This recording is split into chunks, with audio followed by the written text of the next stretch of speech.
You need to find out what is happening. Do not trust your reports. Do not trust when you're reading. Trust when your eyes are seeing.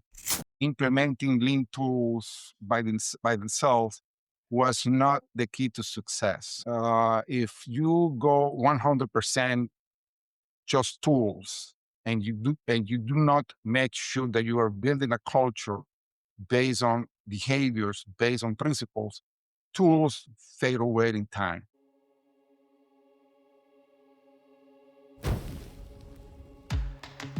Welcome to KPI Fireside.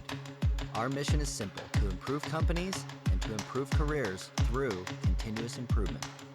In every episode, we explore the spark, the moment, the mindset, or the method that ignites real change. Whether you're just starting out or leveling up, you'll find the insights and inspiration to fuel your next improvement. Welcome back to KPI Fireside, a continuous improvement podcast. I am your host, Keith Norris. Our guest today is Marcial Portillo. Marcial is a global operations and continuous improvement leader with more than 30 years experience improving manufacturing and supply chain performance across the Americas, Europe, and Asia. He currently leads the deployment of Spirax Sarco's operational excellence framework across its global supply network, focusing on building leadership routines and behavior-based systems that make improvement sustainable. Through his career, Marcial has participated in over 120 Kaizen and Lean Six Sigma initiatives, helping organizations move beyond tools to develop the culture, systems, and leadership habits that drive lasting operational excellence. Marcial, welcome to the podcast. Thank you, Keith. Thank you for having me here. I like to start the podcast with the question about the spark, and I can tell from our previous conversations and from your path that you've been on LinkedIn with Shingo and some things like that. You've been in this discipline of manufacturing for a number of years, and it looks like you found your way into a continuous improvement manager role and then beyond at some point. I'd like to have you tell us a little bit about how you got first aware of this discipline and then interested in making it a career choice. Sure. Well, let me go back a few years, okay? My initial stages of my career, I was working for this organization in South America, specifically in Venezuela. It was a joint venture between an industrial Venezuelan group and Dyna Corporation. At that moment, I was a quality engineer, and then I was introducing a program called Excellence in Manufacturing. Excellence in Manufacturing was looking to implement something very similar to TPS, looking to reduce scrap and rework to 0%, reducing inventory to nothing at all, set up time, increasing only getting 100% of engagement from people and eliminating practically all non-value added activities. So at that moment, I was trained with another group of individuals from that manufacturing facility in Venezuela on things like, lean tools and how to engage with people, how to facilitate small events to reduce setup times or to reduce lead time in an assembly area. Those were my first steps. After that, I moved to broader operational roles, within that facility, within that group, jumping to another companies. And actually, throughout my operational roles, I was never a CI guy whatsoever. I was first and foremost an operations manager, a plant manager, and eventually even a general manager. But I knew that that toolbox, which contained lean tools, was to my disposal. So I used them. I used them to improve the efficiencies of the processes under my responsibilities. And eventually, 6 years ago, somebody called me and offered me a position within Spidex as a CI manager. And through my interviewing process, I was asking, why are you guys calling me? I'm not a CI guy. I'm an operations guy. And they told me that's what we're looking for. We are looking for somebody who understands the trenches, who could easily establish a rapport with shop floor individuals, shop floor operators, managers, and sell them the concept of lean tool and lean practitioner so that they will help them. And that was 6 years ago. My first role here in Expiras was a CI manager for our US facility here in Blackwood, South Carolina. Then I was promoted to CI manager for the whole American region, which it's two facilities in the US. We had at that moment one facility in Mexico. We do not have that anymore. Two facilities in Brazil and one facility in Argentina. And based on my previous operational roles, I was quite aware that implementing lean tools by themselves was not the key to success. Actually, if you go 100% just tools and you do not make sure that you are building a culture based on behaviors, based on principles, tools fade away in time. So at that moment, it was decided by the management team of the Americas, let's think of what do we do to make sure that we establish a basic foundation, cultural foundation, which will be able to sustain this initiative in time. And that's where we came about finding Shingo, the Shingo model. And at that moment, I fell in love with the idea.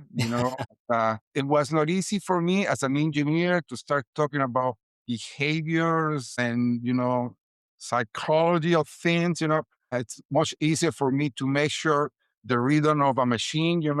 But instead of measuring the faces of the individuals and making sure that these faces correspond to somebody who really wants to be a practitioner or somebody who is there just to listen. Short story, a guy who was born in the shop floor, a guy who knew about the tools, but also who knew through failures that tools alone do not give you what you're looking for. You need to combine that with behaviors, with culture and leadership standards. And that's how I got to do what I'm doing right now.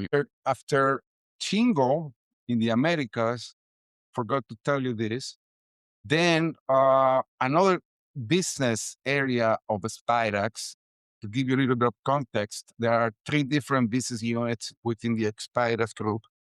And each business unit has perhaps between 8 to 12, 12-ish different organizations throughout the world, companies in Europe, Asia, Americas, etc. So in one of these business units, an operational excellence framework was developed. Very successful, very successful.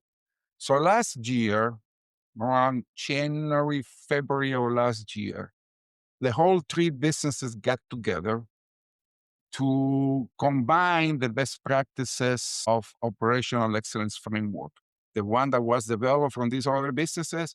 And from my business, Steam Thermal Solutions, we put our experience with our Chingo model. The good thing is that we were able to compile that framework, and we were able to add to that framework a cultural base. So based on corporate values, we define for every element of every pillar what is the expected behavior. So we are not only measuring self-directed teams' levels of maturity, we're also measuring members of those self-directed teams' engagement and compliance against the expected behaviors.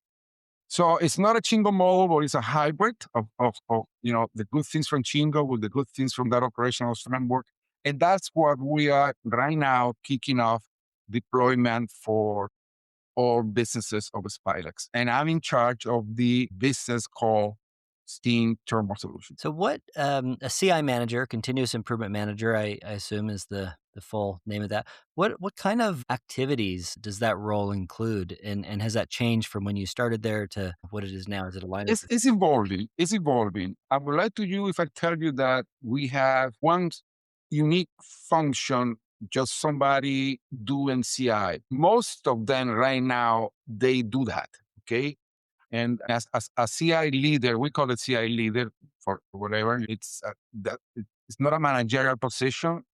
Some of those CI leaders, they do report to the GM. Some of them, they report to the ops manager. And basically, they are responsible of implementing the CI principles, okay? And now they are responsible of implementing the OpEx framework.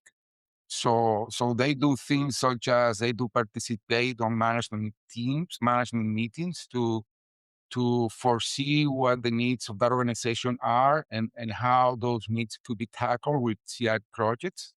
And then they will come up with a pipeline of projects to be implemented throughout the year, sorry, and with a given target of hard savings that each facility must achieve.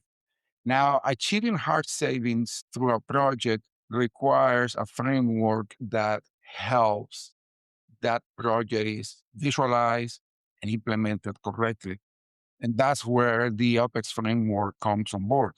And that is also the responsibility, not only of the CI leader, but also of the GM and the GM minus one, as we say, everybody reporting to the general manager. And therefore, the CI leader is the guy helping, consulting, coaching the rest of the management team to make sure that we follow the protocols to establish things such as policy deployment, which is one element of one pillar, or self-directed teams, daily management, as we used to call it in the Shingo terminology. So the CI leader is engaging himself or herself in this role.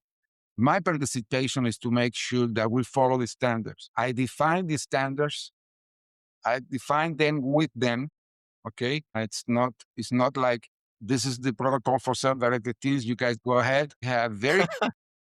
We have very heated discussions, as to what should be our approach for self-directed teams, just to give you an example. And that is good because that's providing, richness of what we are supposed to do. We still have a long way to go. Obviously, our facilities in the Americas have an advantage because we work with the Chingo model for 2 years, almost 3 years. So they are used to the terminology. They're used to, you know, implementing systems and making sure that systems are driving behaviors and the behaviors are driving results. Okay. We're still taking the initial steps in Europe and also in Asia Pacific. Last year, we had a pilot test in Italy, which was great because my wife, she's Italian, my son is Italian. So it was an opportunity for me to practice my Italian. And we could choose Italy because Italy was going through a very difficult situation, performing wise. They were not delivering as for customers' expectations, specifically on one product line, heat exchangers. So I talked to the GM and I told him, Jan, why don't we do this? Let's go to Italy. Let's resolve your problems with the heat exchanger area, with the welding area. Or let's do that by applying some specific elements of some pillars. So then we could prove that by implementing OpEx, operational excellence, we are resolving your issues. We're getting results. And it did work. It did work. It's amazing how the level of engagement, participation from our welders improved dramatically. We trained them on identifying waste and eliminating waste. It was not easy at the beginning. Everybody was there participating on a self-directed team, just doing nothing, saying nothing. But we keep asking questions such as, what was the waste you saw yesterday? What is the waste that you see today? Remember when we were training about looking waste and how to get rid of them? So eventually things starting to get better through higher participation, combined with leader standard words which were defined and they were followed by the letter. At the beginning, some leaders said, why do I have to go there? That's the role for the operations managers. I'm in charge of engineering. And I looked at him. You have no idea how many issues you guys are creating that are creating problems in the shop floor. So go there. And that combination of leadership standards followed to the letter, given the opportunity for people to participate, started creating the trust, among the people on the shop floor, among the supporting managers. And to put this quickly in a couple of sentences, labor cost was reduced to a point that Italy produced almost €500,000 last year coming from improved throughput of heat exchange. Wow. That's an Right? impressive savings. Are you struggling to ignite real change in your continuous improvement program? Firestarter is your field guide. Real stories, proven strategies, no fluff. Get it now on Amazon. Let me have you go back to the leadership standard work comment for a minute, because it sounded like there was a specific line item in that leadership standard work being a set of behaviors that you want the leaders to go do on a regular basis, maybe daily, weekly, monthly, something like that. Yeah. What Yeah. was the one specifically that you found you were they were maybe not doing, but then you said, "Do this," and it started to work? What was that Yeah. one? When you're talking about behaviors, sometimes people do not understand the importance of that. Okay. Some leaders, especially supporting roles, may think that why do I need to be present so much in the shop floor? My job is here in this office. I'm cranking numbers, designing new heat exchanger. That's my role. So we have a lot of heated discussions through probably 3 or 4 different sessions, and I was explaining then that when you hear somebody from continuous improvement talking about the Gemba and the importance to go into the Gemba, it's because this is not the flavor of the month. This is because you need to go there. You need to find out what is happening. Do not trust your reports. Do not trust when you're reading. Trust when your eyes are seeing. And if you are expecting people to trust you, you have to walk the talk. You have to go there, listen to their problems. And if they're having problems with a drawing that is not clear enough, for crying out loud, take that drawing, take it back with your people and fix it. So through those discussions, we decided 3 different behaviors for leadership, team, and shop floor people. And one of the 3 behaviors that we were expecting from leaders was to be there on a meeting. We have 5 managers, and we were asking each manager to be one day. So for them, it was going to be one meeting per week. Not a big deal to be able to achieve. But we had our issues, we had our issues. And that's where we had our arguments and discussion. The good thing in Italy, and this goes for every facility that is trying to implement these types of frameworks, if leadership, high leadership is aligned, you will find issues, problems, but you will be able to resolve them because you are completely convinced that this is the way to go. Okay. And the GM in Italy and we were completely aligned. And my boss and her boss and his boss were completely aligned. So as long as high leadership is completely aligned and understand the importance of doing this, then you're going to be able to remove obstacles. I don't want to say in an easier way, but you will have the conditions to be able to remove the obstacles. You will have the conditions to have these discussions and to tell somebody, no, you are not right. You need to go and see what's happening. The good thing, Keith, is that after a few weeks of, back and forth, then these guys approach me, and now I'm learning more about what impact I have on those guys. And I'm getting some good ideas as to how we could improve this design. And I kept telling them, and I have said this from day one as a quality engineer back in Venezuela. I mean, I went to school, I graduated as a mechanical engineer, I have a master's degree. I know nothing when it compares to the guy that is facing the machine. They are the guys who knows what's really cooking. So please go to them, ask them, and many solutions will come from that source. The meeting that you were asking them to go to, what kind of meeting was that? Was it like a That, short, that like, was a huddle thing? tier one meeting. What's your meeting? That was a tier one meeting. We structured, like a regular self-directed team. We structured 3 tiers. One tier one, which was at the welding area. By the way, we did not go 100% in all areas because it was a pilot test. We were training, testing, defining behaviors, measuring behavior. So on that tier one meeting, we have a regular SQDCP board. Okay. The P at the end was personal. We were measuring behaviors, and we had red and white, red and green. And I was there. I was the one measuring the behavior. So every time somebody from any particular level didn't display the right behaviors, I will put a red and I will explain. And sometimes people say, wait a minute, what? We did everything right. You forgot to do this. Okay. And okay. So on a daily basis, we have that tier one. We also decided, define, and establish a tier two, which was done also daily. And it was very interesting because in that tier two, you could see how more information was flowing from welding area to the tier two compared to the other production areas, which didn't have a tier one established. So that was the first trigger for people to understand, okay, this really works.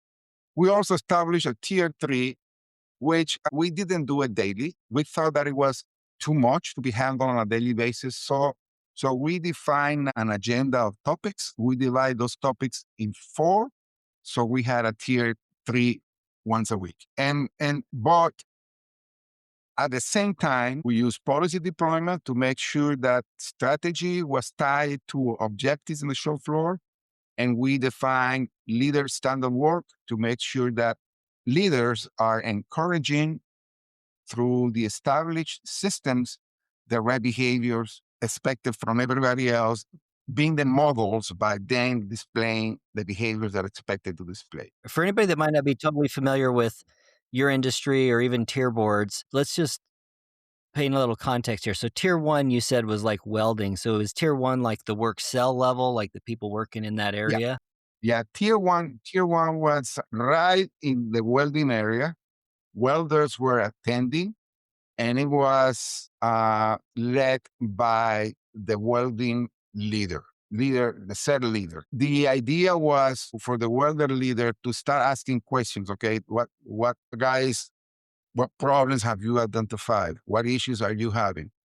We were avoiding not to have a meeting where the operators were just looking and listening to what the team leader was saying.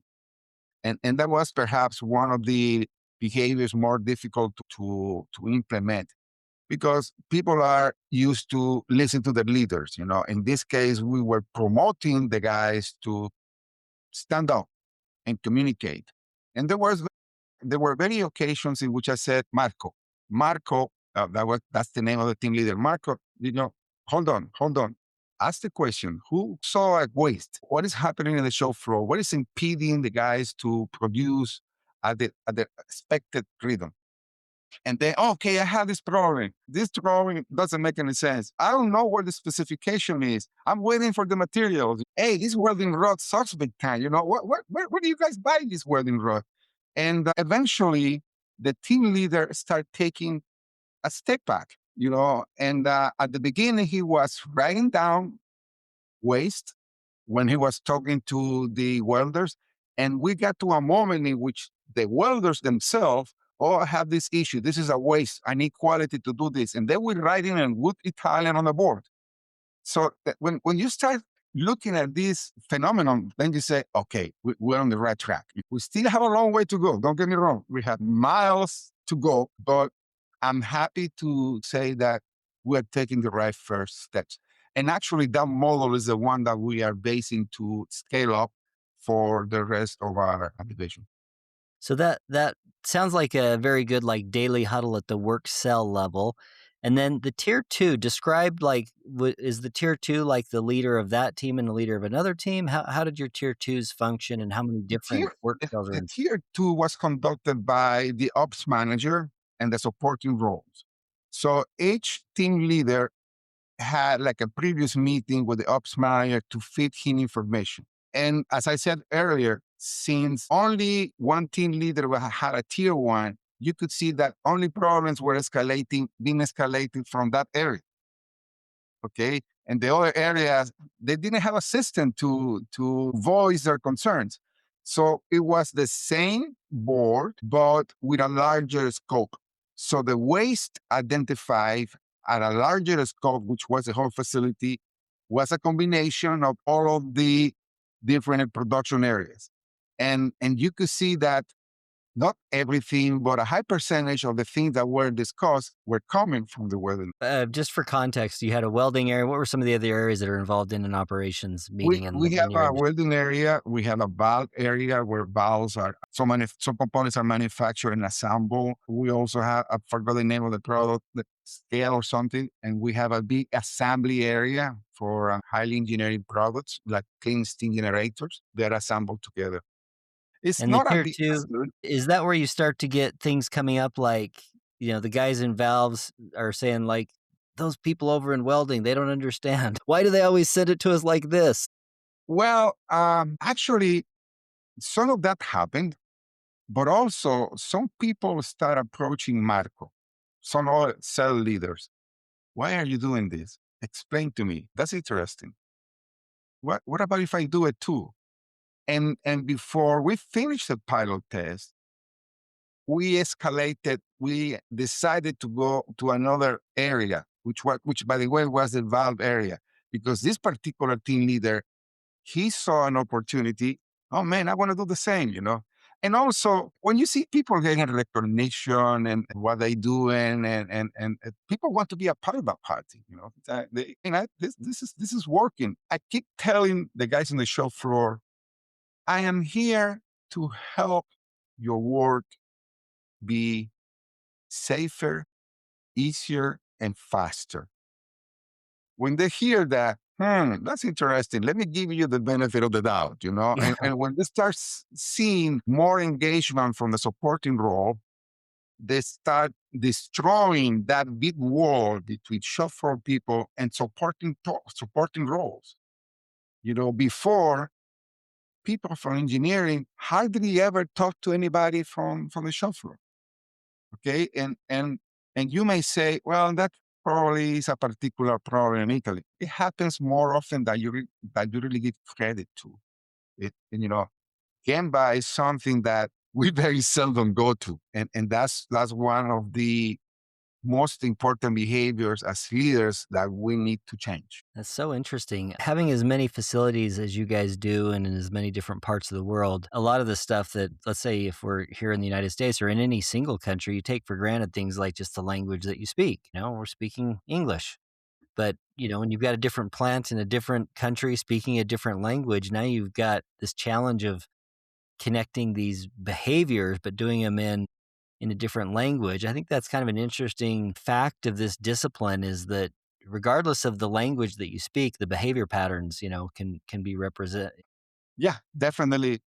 Definitely, the behaviors are replicated no matter what language, no matter what particular country culture you have. However, talking about language, before I go to Italy, I did a little bit of work trying to customize some concepts to the Italian language. And what do I mean by that? If you speak to anyone as a lean practitioner and you ask him what's downtime or what's teamwork, they will they will tell you that's the acronym for the eight waste. Yeah. Super. I wanted to develop an acronym in Italian. That worked in Italian. And so we developed the acronym called Spartito. Es partito. Yeah, and let me tell you, this was the most useful use of artificial intelligence Oh, because I was working with ChatGPT. I don't want to talk to these guys and tell them downtime. So let's work here and trying to design the same concept, but in Italian, and then come up with the acronym. And Espartito, the first letter is S, and S stands for sovrapproduzione, which is overproduction. Now, this partito means key musical. So Italians are very good at music. So I keep telling, this is the key that you need to play, Spartito. You need to play Spartito to make sure that you are getting rid of your waste. And that, believe it or not, it helped. It helped deliver the message. Obviously, coming up with a acronym in a local language for 10 different facilities may not be that easy. I think I would go bananas trying to do something in China or India, but you need to somehow factor in the language.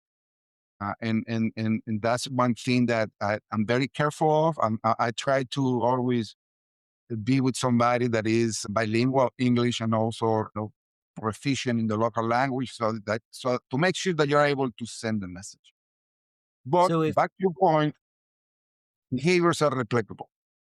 Behaviors are replicable, and issues with drawings happens in the UK, happens in the US, happens in Brazil, happens everywhere. so you've been involved in a lot of different iterations of this discipline. And you talked about how it doesn't work if you just go about it as the tools. And a lot of people have probably been in an organization where some consultant or some internal person came in and did some training and then left.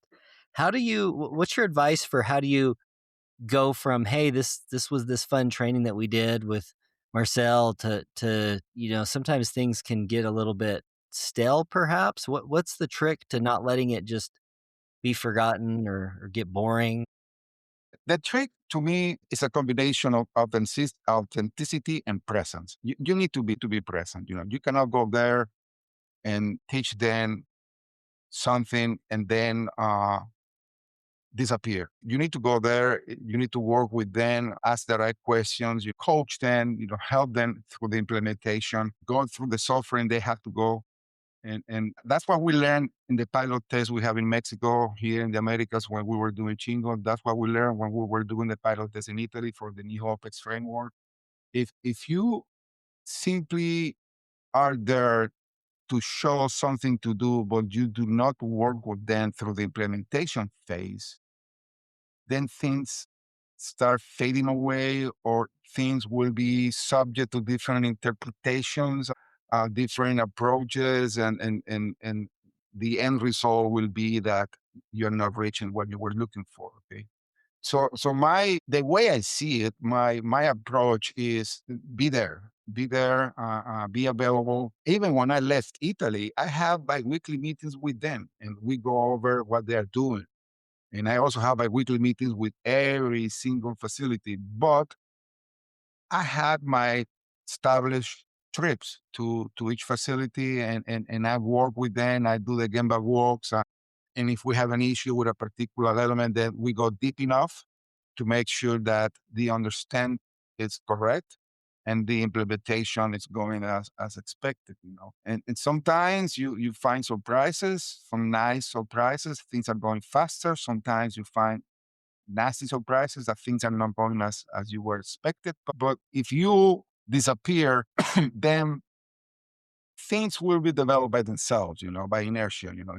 You have to be there. You also have to, during these meetings, to identify who is your second on board. Nobody reports to me. When I say second on board, I'm meaning somebody who it's a complete apostle, completely convinced that this is the way to go, and he or she wants to learn.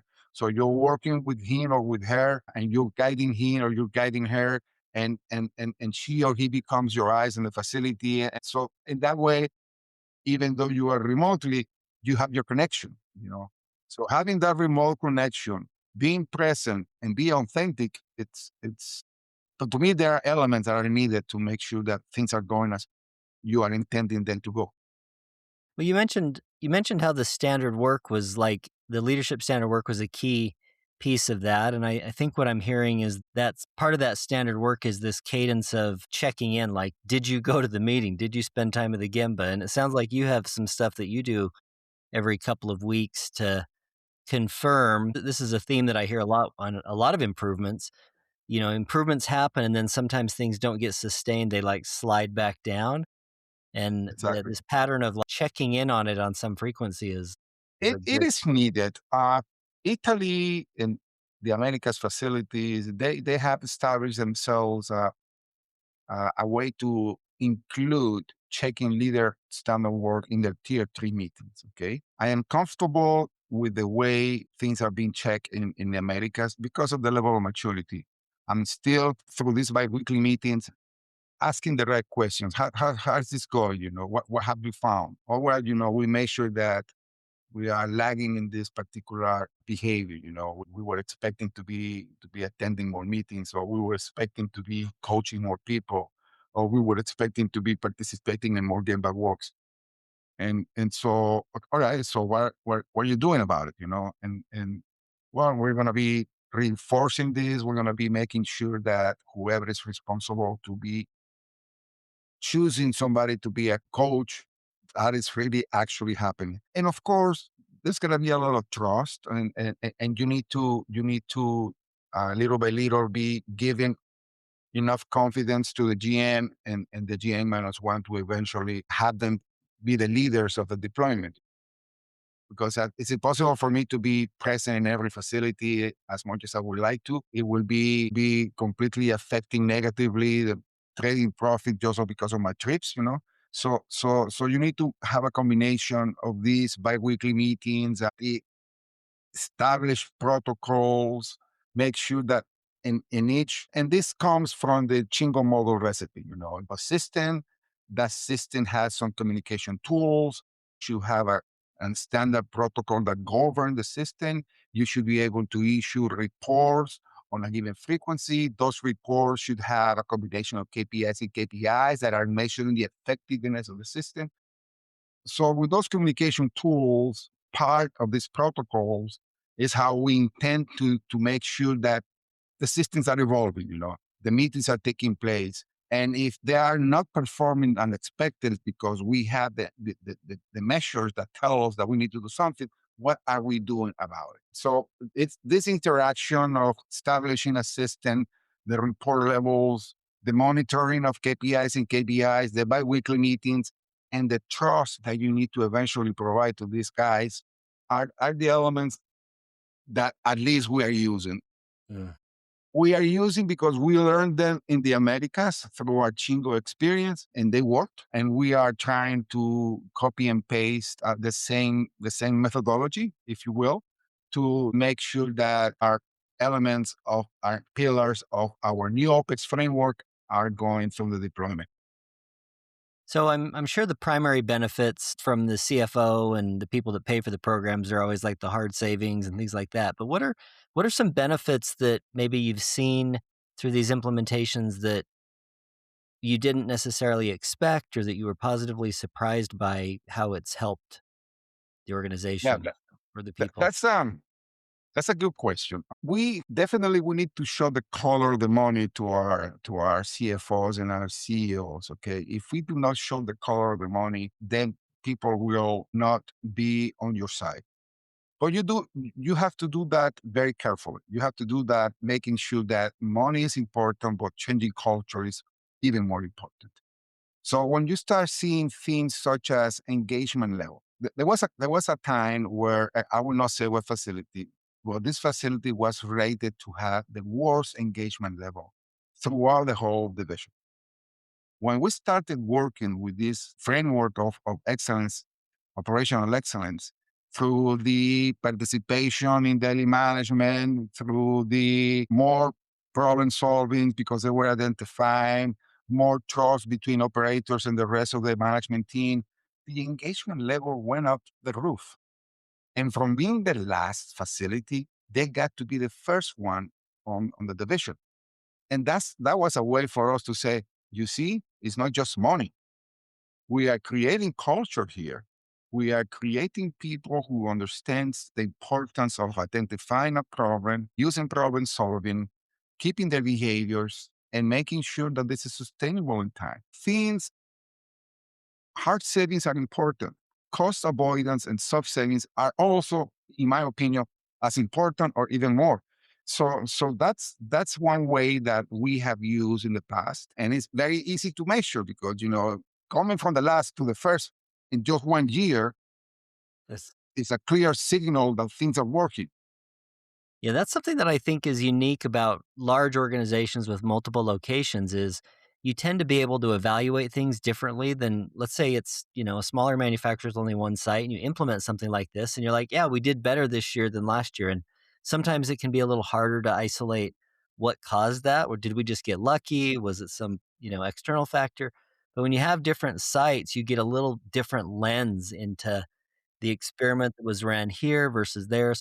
Value the opinions of folks like yourself who get to see firsthand. No, really, like I saw what the Shingo model or this lean discipline and how it was able to affect the organization. Obviously, we are developing complete dashboards which will tell us and telling us element per pillar. To give you an example, one pillar is collaboration and engagement. One element of that pillar is self-directed team. So in every element, in every pillar, we are monitoring progress. How is the level of maturity progressing? Yeah. So that's one component of the dashboard. We also have the showing of the money process. This is the projects. We are supposed to produce for the whole division 2 million pounds of savings. And that 2 million pounds of savings is being divided by such, such, and such. And let's say the UK is responsible for 800,000 pounds of that 2 million pounds. Okay, how are those projects evolving? Are they yielding the results? So that's your money component. And also the component, the cultural component. How are the behaviors? Are you able to link behavior with KPIs? It's am I getting the results, my efficiencies through the right way or through the wrong way? So those three components is a big dashboard. We have a different system which is allowing us to measure how maturity is progressing, measure how the projects are progressing and yielding. That sounds great. Marcel, I want to ask you this next segment here. I call this the rapid fire. So these are just some quick questions, kind of top of mind answers here. So you can finish the sentence here. The most important job of a leader is to. Leaders are supposed to enable, to provide resources, but to me, the most important job is to develop people through coaching and providing clear expectations and leader standards. That's a great answer. Do you have a favorite go to problem solving tool or visual device? Wow. That's Yes, I do. The one that I always my first reaction is to go to either a combination of flow chart or some sort of process map because you need to understand what you are facing, and that's to me one tool that allows you to draw the picture. So that's the first one, but that is not the only one I use. I definitely, I use a lot of observations. I spend a lot of time on the show floor. I ask questions, and sometimes I ask, "Who's your favorite soccer team?" Nothing related to productivity, just to establish rapport. So observations, first-hand observation, it's is one thing that I also use combined to a flow chart that tells me, or that will give me a pretty good idea of what is happening or what's cooking. A great one. I'm a big fan of the flow charts for sure. Do you have a book or maybe multiple books that you'd recommend somebody who's interested in this discipline that they should check out? I laugh because here I have the whole Chingo collection. Okay. I go back and forth. I have read these books, I don't know how many times, because I always go back. Am I doing this right? But right now, I'm reading a book called KBI, Key Behavior Indicators. It's written by a gentleman called Richard Perry. Looks very interesting. It's amazing to see how KBIs are measures that are not applied by many organizations. And once you start applying, then it's really an eye opener, for cultural transformation. So I recommend that book. I'm reading that book right now. That's a great one. I'll have to check that out. Finish this sentence. Continuous improvement is. I said it, making work easier, faster, and safer. I love it. Awesome. Do you have a favorite question? How things are going? Where do you see things are not working well, and how can I help you? Great question. Give us a prediction of some kind about the future of continuous improvement. I think that continuous improvement definitely has a great future because it has an element, a component of like a human component that will always be present. You could come up with tools, new versions, but if you do not include or attach that tool to a complete understanding of behaviors, dealing with people skills, then things will not be as effective or as efficient as you're expecting. So as long as we have people on the shop floor, people managing process, people producing stuff or assembling stuff, continuous improvement will be there because people are people and they behave differently. So I see that to be a discipline that will be with us for a long time to go. When was TPS defined? Back in the these or something. It's still going on. Yeah, it continues to evolve. It's funny how there's no shortage of things to improve. Yeah, Never ending. What's something that you're fired up about? What are you excited about or looking forward to? I'm very fired up right now. First of all, my most immediate objective is to make sure that we successfully deploy this OPEX framework. That is something that I'm looking to be like a legacy that I'm leaving before I retire. As you can see, I have a lot of gray hair. I'm getting close to that age where you're gonna be looking to go more often to fish or to go to swim, and I'm really looking to do that. But my most immediate goal is to make sure that this is done properly, and that I am passing the torch to somebody that will continue. That's very important, and also another project that I had in mind, not to be bored when I retire, is to perhaps, help other companies, help other organizations. I do not mean to be a, 5-star consultant because that's not what I would like to do. But if I'm able to utilize my knowledge, my experience to help, especially family-owned, small, medium-sized organization, I would love to do that. I think that will be something which I will be very happy to do. Well, that sounds awesome. I definitely support you in that. What's the best place for anybody who might want to follow up with you, ask a question, learn from your experience? They could reach out to me to LinkedIn. They have already done that. I have already, and this is completely known by anyone in Expiras. I think Expiras actually encourage us to establish our own network, and exchange ideas. Because through that exchange of ideas, then we bring stuff that we could apply to our own reality. And that has happened already. And I found that to be very useful. And I think that I really enjoys anyone who wants to get a hold of me, just send me a text through LinkedIn, and I will respond. Yeah, I appreciate that, Marcel. It's been really great connecting with you again and having a little conversation with you. I appreciate you sharing your wisdom and your experiences and those stories, and hopefully it can benefit us and some others that might listen to this. So, really appreciate having you here. Thank you so much for inviting me again. You bet. You bet. And for our listeners, if you'd like to suggest a guest, ask a question, or give us any ideas for episodes, or share some feedback on the content, you can reach out to me, Keith Norris, on LinkedIn. And this concludes today's episode of KPI Fireside, a continuous improvement podcast. If you've enjoyed the episode, be sure to add a comment, like, follow, subscribe as appropriate on the socials, and share the podcast with friends or colleagues who are as passionate about continuous improvement as you are. You can find us wherever you get your podcast. And until next time, keep driving progress and sparking change. This episode is brought to you by KPI Fire, the all-in-one platform for continuous improvement. With KPI Fire, you can align strategy, drive execution, and engage your people. So whether you're leading a team or driving enterprise-wide change, KPI Fire helps you deliver real results. Learn more at www.kpifire.com.